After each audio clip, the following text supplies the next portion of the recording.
ስለ ልጆች አስተዳደግ ትንሽ ላወራ እንግዲህ ርዕሴ እንደዚህ የሚል ነው። ለልጆቻችን ወላጅ ብቻ ሳይሆን ወዳጅም እንሁን የሚል ነው። ምንም እንሁን? ወዳጅ ወላጅ ብቻ ሆነን ሕግ አውጪ ሕግ ሰጪ ብቻ ሳይሆን ጓደኛም ሆነን አብረን ሕግ ፈጻሚ እንሁን ከነሱ ጋር እና በጣም ነው ደስ የሚላቸው። ልጆች የ18 ዓመት እንግዶች ናቸው። ከ18 ዓመት በኋላ ከኛ ጋር አይኖሩም። እንደዚህ እንደ አሜሪካ ነው ማለት ነው። እንደ አገር ቤት አንዳንድ ቦታ 18 ሆኖ 36 ሆኖ አይወጣም። እንደውም ያስወጣሉ አንዳንዶቹ ወላጆቻቸው። እኔ ስለማማክር ልጄ ቤት አስለቀቀችኝ ይለዋል። ይሄ ተገቢ አይደለም። አባት እናት ወልዶ አሳድጎ በክብር ነው መጦር ያለበት። ሆኖም ግን እዚህ ሀገር ደግሞ ከ18 ዓመት በላይ እና ይሄዳሉ። እንግዶች ናቸው፣ የ18 ዓመት እንግዶች እና እስከ 18 ዓመት ያለውን ነገር በጥበብ በዘዴ ነገሩን ማየት አለብን። 5 ነገሮች እናገራለሁ። የኔ ልጅ አሁን 21 ዓመቷ ነው ትልቋ እና 18 ዓመት ሲሞላት መውጣት ትፈልጊያለሽ እንዴ? ተከራይተሽ መኖር፣ ቢል ራስሽ ችለሽ መክፈል፣ ኢንሹራንስ ኤቭሪቲንግ አላት። ደም ቆራዶ አባዬ ባስተማርከው መሰረት ትክክለኛው ሰው እየመጡ ያውጣኝ እንጂ እኔ ከናንተ ጋር ነው የምኖረው አለች። እና እየሰራው ሼር የሚደረገው ሼር አረጋለሁ፣ ግን መኪና ገዛለሁ፣ ገንዘብ ሴቭ አረጋለሁ፣ ትምህርቴን እማራለሁ። ጎበዝ ስማርት ነሽ አንቺ። እኛም ይሄ ነው የምፈልገው። እኛም እንውጣ ብትል ብዙ ደስ አይለንም፣ ግን እየሰለልኳት ነበረ። ያው እስካሁን ድረስ 3 ዓመት ሆና እንግዲህ 18 21 ዓመቷ ነው አሁን አለች። የሚያወጣውም ገና አልመጣም እስካሁን። እዚህ ለማውጣት ያሰብክ ካለ እኔ ልጅ አነጋግሬ መጨረሻ ላይ ፕሮግራሙ ሲያልቅ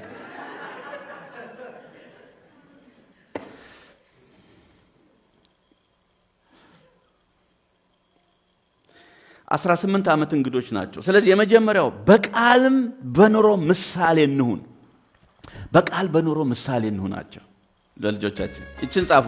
በቃልም በኑሮ ምሳሌ 22:6 ላይ ልጅን በሚሄድበት መንገድ ምራው፣ በሸመገለ ጊዜ ከእርሱ ፈቀቅ አይልም ይላል።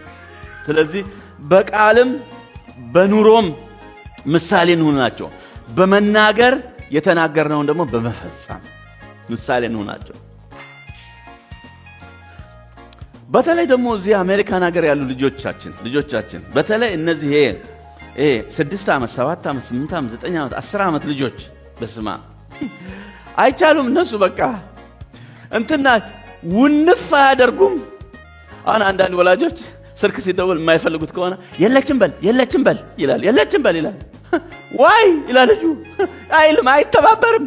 ሄ ማሜ ሄ ዋይ ይላል። አንዱ ልጅ የለችም በል ከዛ ሄሎ አለች ግን የለችም በል አለችኝ አለ። እሺ አይሉም። በእኛ አይነት ፌክ ላይፍ ሊኖሩ አይችሉም። እኛ አብዛኛውን ፌክ ነው የምንኖረው። እንትን ሆኖ አላውቅም እንግዲህ እዚህን ከተማ በሀገር የማስረዳው ለዚህ ነው። ደንቨር ቢሆን ብዙ ካውንቲዎችን ጠቅስ ነበረ፣ ግን ወደ አዲስ አበባ ልሂድ ጦር ኃይሎች ሆኖ እሱ ኮተቤ ደርሻለሁ ይላል። ኮተቤ ሆኖ አየር ጤና ነኝ ይላል። ፌክ። ስለዚህ ልጆች እሺ አይሉ። በልጅነቴ አስታውሳለሁ እናቴ ሸንኮራ አገዳ ገዝቼልህ እመጣለሁ እሺ ኩበት ለቅመ ጠብቀኝ ምናምን ትላለች። ከዚያ እሺ ብዬ ስትመጣ ረስታው ትመጣለች። ወይ ሳትገዛ ወይ ገንዘብ ላት ይሆናል። ገንዘብ የለኝም ወይ አጣው ከማለት ይልቅ ሸንኮራ የት አለ እማዬ? እኔ ደጁን ሳይ ገበያውን በቃ እናቴ ሸንኮራ አገዳ። ከዛ ስትመጣ እንትለ ዛሬ የሸንኮራ አገዳ እናቷ ሞታ ሲለቀሱ አለ ገበያው ላይ ትለኛለች። እኔ እውነት መስሎ ብዬ እናቴን ስለምወድ ብዬ ሸንኮራ አገዳ እናቴ ያለው መስሎ እንዴት አርጋ ቢውዝድ እንዳደረገች እናቴ። ካደኩ በኋላ ነው ሸንኮራ አገዳ እናት እንደሌለው አባትም እንደሌለው ያወቅኩት። ትልቅ ሆኜ ነው። እና ፌክ የሆነ ነገር እንደዚህ በቃ እንደዚህ አይነት ነገር ልጆቹ ሲያድጉ የሚደርሱበትና የሚያሳፍራቸው ነገር መሆን እውነተኛ ጄኒውን ነው መሆን ያለብን። ለልጆቻችን በነገር ሁሉ ምሳሌ ነው መሆን ያለብን። እና ልጆችን ሰልላለሁኝ እኔ ማታ ብዙ ጊዜ ማታ ማታ አብረን ነው እራት የምንበላው እና ጠረጴዛ ላይ በልተን ከጨረሰን በኋላ ወዲያው ሰልላለሁ። በኢንፎርማል በሆነ መንገድ ነው የምሰልለው እና እንደዚህ እላለሁ፣ እንዴት ነው ትምህርት? ጥሩ ነው አባዬ፣ ሁሉ ነገር እንዴት ነው? የኔ ልጆች ኢትዮጵያ እያላችሁ ከዘበኛው ጀምሮ ነው እስከ አስተማሪው ድረስ ቆንጆ ናችሁ የሚሉት። እዚህ እንዴት ነው? የሚጠይቅ የለም? ላቲኖ አይጠይቅም እንዴ? ጥቁሩ አይጠይቅም እንዴ? ፈረንጁ አይጠይቅም እንዴ? ቆንጆ ነሽ ብሎ አይናገርም ወይስ እንዴት ነው? ትልቁ አያባዬ እወድሻለሁ ያለ ሁሉ ባል አይሆንም። ትክክለኛው ሰው ሲመጣ ግን አንተ ሳትመክረን፣ ሰርጋችን ላይ ሳትሰብክን፣ ማየ ሳትመርቀን፣ ሳታስተምረን አይሆንም አለች ትልቋ። ትንሿ ቆፍጣና ናት። እኔ ግን አባዬ ፈረንጅ አላገባም ማለት ምን ነው? ፍቅሩን እንዴት እንደሚገልጥልኝ አይገባኝም። አበሻ ነው የማገባው ነው ያለች። እኔ ባበሻ በአማርኛ ፍቅሩን ሲገልጽልኝ ነው ደስ የሚለው አለች። ያው ለጊዜው እንግዲህ ከዛ ቀጠለችና እንዳለች ግን እኔ ካገባው ወደፊት እግዚአብሔር ፈቅዶ አለች እንዳንተ አይነት ባል ነው የማገባው አለች። እንዳንተ አይነት ባል ፈልጋለሁ። በጣም ደስ አለኝ፣ ሞቀኝ። ትንሽ አስተዋጽኦ አድርጌያለሁ ማለት ነው ለልጅ እና አንዳንዴ የኔ ልጆች የሚያገባ ወንድ ከወዱ አዝንለታለሁ፣ በጣም ከወዱ። ምክንያቱም ብዙ ነገር ኢንቨስት ተደርጎ ብዙ መልካም ነገር፣ ስለ ባል መልካም ነገር ዲፖዚት ተደርጎባቸዋል። ስለ ሚስት መልካም ተደርጎባቸዋል። የሚስትነቱን ይወጣሉ፣ የባልነቱን ይወጣ ይሆኑ እና የኔ ጸሎት እባክህ እንደው እግዚአብሔርን የሚወድና እነሱንም የሚወድ እኔንና እናታቸውንም አብሮ የሚወድ እንጂ የሚያዋርድ አይደለም፣ የሚወድ ስጣቸው እላለሁ። እና እግዚአብሔር ቢፈቅድ ከኔ ጋር 6 ወር የጋብቻ ትምህርት አስተምረዋለሁ ብያለሁ። የሚወዱት ሰው ይምጣ እንጂ እና እንደ አባዬ አይነት ነው የምፈልገው አለች። ከዛ ትንሽ ቆይተን እናቷ ወዳው ጣልቃ ገብታ እንዲህ አለች፣ እግዚአብሔር ይርዳሽ እንጂ እንደሱ አይነት እንኳን የምታገኝ አይመስለኝም አለች። በጣም ሞቀኝ። አሁን ደግሞ በጣም ስለዚህ በልጅቱ ብቻ ሳይሆን በእናቲቱም ላይ አስተዋጽኦ አድርጌያለሁ ማለት ነው። ግን የሚገርመው ያስደስታል እንደዚህ ማለቷ ባለቤቴ። ግን የሰማሁት ይህንን ቃል ከ22 ዓመት በኋላ በጋብቻ 22 ዓመት በጋብቻ ከኖርን በኋላ በቀደም እግዚአብሔር ይርዳሽ እንጂ እንደሱ አይነት እንኳን የምታገኝ አይመስለኝ የሚል ሰማሁ። በእርግጥ በፊት ብዙ ነገር ሰማለሁ። ለምሳሌ ልናስታርቅ አብረን ሄደን ወይ ቢሮአችን መጥቶ በተለይ ወንድ ውንግር አድርጎ ወደ አንድ በኩል እምቢ ካለ አልታረቅም ካለ ባለቤቴ የምትለው አንዳል አይ እንዲሁ አይቻልም እንጂ ቢቻል ኖሮ በሲሪንጅ ካንተ ላይ የቀዱ መውጋት ነበር ወንዱን ሁሉ ትለኛለች። መውጋት ነበር። ይሄን ሰምቻለሁ። ይሄኛውን ግን እንደሱ አይነት እንኳን አታገኝ የሚለውን ገና መስማቴ ነው። በጣም ደስ አለኝ። ግን በ22 ዓመት እና ማታ መኝታ ቤታችን ስንገባ ቅድም ራት ላይ የተናገርሽው በጣም ደስ አለኝ። እንደሱ አይነት እንኳን አታገኝም ያልሽው ደስ አለኝ።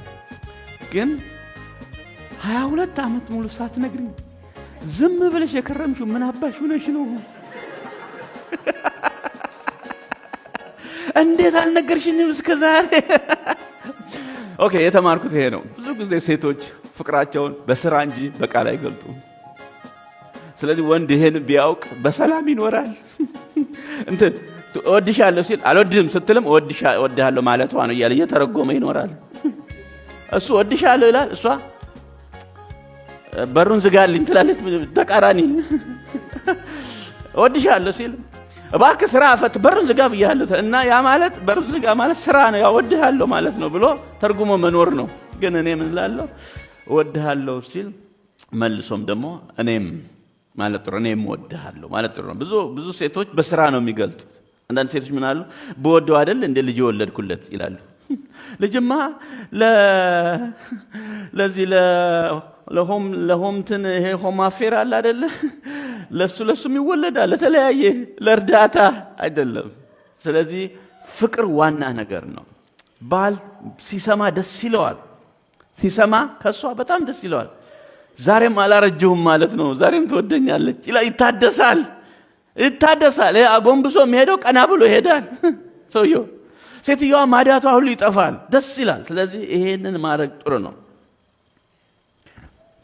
ሌላው ደግሞ ለልጆቻችሁ እንደ እንግዳ ሪስፔክት፣ እንደ እንግዳ ለእንግዳ እንደምናረገው፣ ለምሳሌ እኔና ባለቤቴ ለልጆቻችን እንዴት እንደምናደርግ ከትምህርት ቤት ከመምጣታቸው በፊት ቤቱን ቆንጆ አድርገን በቃ እናደርግና አበባ ምናምን እናስቀምጣለን ኒት መሆኑን። ከዛ ጠረጴዛ ላይ ምግብ አድርገን ሁሉን አይተን ልክ እንግዳ የሚመጣ ይመስላል። እንግዶች አሉን እኛ የምናሳድጋቸው የ18 ዓመት እንግዶች እና ነገ ፕሬዚዳንት የሚሆኑ ጠቅላይ ሚኒስትር የሚሆኑ ፓስተር የሚሆኑ ኢንጂነር የሚሆኑ ዶክተር የሚሆኑ ለምድሪቱ የሚጠቅሙ ልጆች እያሳደግን ነው። ብዙ ጊዜ እንግዳ ሲመጣ ነው በቃ ቤቱ የሚጸዳው የሚያምረው ቤቱ። ግን ልጆች ከትምህርት ቤት ከመምጣታቸው በፊት ልክ እነሱ በቃ ሰርፕራይዝ እንዲሆኑ እንደማየ ዛሬ የሚመጣ እንግዳ አለ እንዴ? አዎ። ማን ነው? አንቺ ልጄ፣ አንተ፣ ለእናንተ ነው እንደዚህ ያደረኩት። ስለዚህ ለካ አባዬና እማዬ በጣም ነው የሚወዱን፣ በጣም ነው የሚያከብሩን እያሉ እያደገባቸው ይሄዳል። ይሄ ጥሩ ነው። ሌላው ደግሞ ይሄ በባልና ሚስት መካከል ያለውን ክፍተት ወደ ክፋት ያወጣልና መዝጋት። በባልና ሚስት መካከል እሱን ክፍተት መዝጋት ያስፈልጋል። መመካከር፣ በውይይት ማድረግ። አንዳንድ ባል ሚስቱ ሳታቅ ለልጆቹ ሙሉ ልብስ ገዝቶ ይመጣል ጠቅላላ በቃ እና አብዛኛው ደግሞ አይሆናቸውም። ጫማውም ጠቧል እንትኑም አይሆናቸውም። ወይ ሚስት ወይ ባል ሳያቅ መመካከር፣ አብረን ነው ኢንቨስት ማድረግ ያለብን። አንድ ልጅ ብር ፈልጎ አባዬ ለአጥር ማሰሪያ 50 ብር ክፈሉ ተብለናልና 50 ብር ስጠኝ ብሎ አገር ቤት አባቱን ጠየቀ ይባላል። ለአጥር ማሰሪያ ትምህርት ቤቱ አጥር መታጠር አለበት፣ ተማሪው ማዋጣት አለበት። ከዛ አባቱ የለኝም ማለት እንደ አባዬ ጓደኞቹ ሁሉ እነ ቢንያም እና ያሌው እነ መስፍን ሲያመጡ እኔ ልፈራ አባዬ አትወደኝም ብሎ ጉንጩን ሳም ሲያረግ ምን አይነት ልጅ! እሺ በቀደም እናት 50 ብር ስጠኝ ብላኝ የለኝም ስላልኳት እንዳትናገር ለሷ ብሎ በድብቅ 50 ብር ሰጠው። ይሄን ለእናት እንዳትናገር የሚለውን ተጠቅሞ ልጁ ወደ ማየ ሄደና ደግሞ ማየ ለአጥር ማሰሪያ 50 ብር አምጡ ተብለናልና 50 ብር ስጭኛ። እንዴ ከየት አመጣለሁ? እኔ አባትን እጅ ያየው እንደምኖረው እንዴ ከየት እንደማየ እነ መስፍን እና ያሌው እነ መኳንንት ሲከፍሉ እኔ ልፈር ማየ አትወጂኝም ማለት ነው ማየ ብሎ ጉንጯን ሳም ሲያረግ ምን አይነት ልጅ ብላ ከመቀነቷ ፈቷ። እሷ ደግሞ በላባት እንዳትነግር ብላ 50 ብር ሰጠችው። ለአባት እንዳትነግር፣ ለእናት እንዳትነግር። በአጠቃላይ ልጁ ከሁለት መንግስት የሚዘርፍ ወንበዴ ነው የሚያሳድጉት ማለት ነው። 100 ብር አገኘ ማለት ነው። ከሁለት መንግስት የሚዘርፍ ከፕሬዚዳንትና ከጠቅላይ ሚኒስትር። ጥበብ የጎደለው ቤት። መጀመሪያ አባትየው የአጥር ማሰሪያ ተብለናል ትምህርት ቤት ሲባል አባትየው ነው እሺ ጥሩ ማታ ታነሳዋለህ። ዲቮሽን ካረግን በኋላ ጸሎት ካረግን በኋላ በዚህ በቤተ ጉባኤው በጉባኤው ላይ ታነሳለህ። ቤተ ዘመድ ጉባኤው ካመነበት ይሰጣል፣ ትፈርማለህ፣ ደረሰኝ ይዘህ ትመጣለህ ነው አሰራሩ። ምክንያቱም ነገ የመንግስት የገንዘብ ሚኒስቴር ሆኖ የሚሰራ ሊሆን ይችላል። የባንክ ሰራተኛ እንዳይቦጭቅ ማለት ነው። ስለዚህ ይሄ ክፍተት መኖር የለበትም። እናትህ እንዳታቅ አባትህ ልጆች የእኛን ክፍተት ይጠቀሙበታል። ታውቃላችሁ ገንዘብ ሲፈልጉ ወደ ማን መሄድ እንዳለባቸው ያውቃሉ። ገንዘብ ሲፈልጉ፣ ፈቃድ ሲፈልጉ፣ ለምሳሌ እኔ ፈቃድ ሲፈልጉ ወደ እናታቸው ነው፣ ወደ እኔ አይመጡም። ለምንድን ነው? ብዙ ጊዜ እኔ እናታችሁን ጠይቁ እላለሁ። ስለዚህ ስልጣን እንደሌለኝ አድርገው ደመደሙ። እኔ ብዙ ጊዜ እናታችሁን በፊት እኔ ፈቅድ ነበረ። አባዬ የፊታችን እሁድ እዚህ ቦታ ትወስደናለህ ሲሉ አጀንዳዬን አይና ወስዳቸዋለሁ እላለሁ። ከዛ ሄደው አባዬ ሊወስደን ነው ሲሉ አይቻልም ትላለች እሷ። አይቻልም። ለምን? ሰኞ ፈተና ስላላችሁ እሁድ ከሰዓት ማጥናት አለባችሁ ትላለች። አየህ እኔ ሰኞን አላየውም። እኔ ያየሁት እሁድ ነው አጀንዳዬን። ሴቶች አርቀው ነው የሚያዩት። ሰኞ ነው ያሉ፣ ማክሰኞ ነው ያሉ፣ ሐሙስን ሮብ ነው ያሉ። ወንድ ዛሬን ነው የሚያዩ። ዛሬ ሰላም ከሆነ በቃ። ለዚህ ነው ብዙ ወንድ ከጋብቻ በፊት የግብረ ስጋ ግንኙነት ፈጽሞ በጮኝነት ጊዜ ይወድቃል ከጮኛዋ ጋር በዝሙት።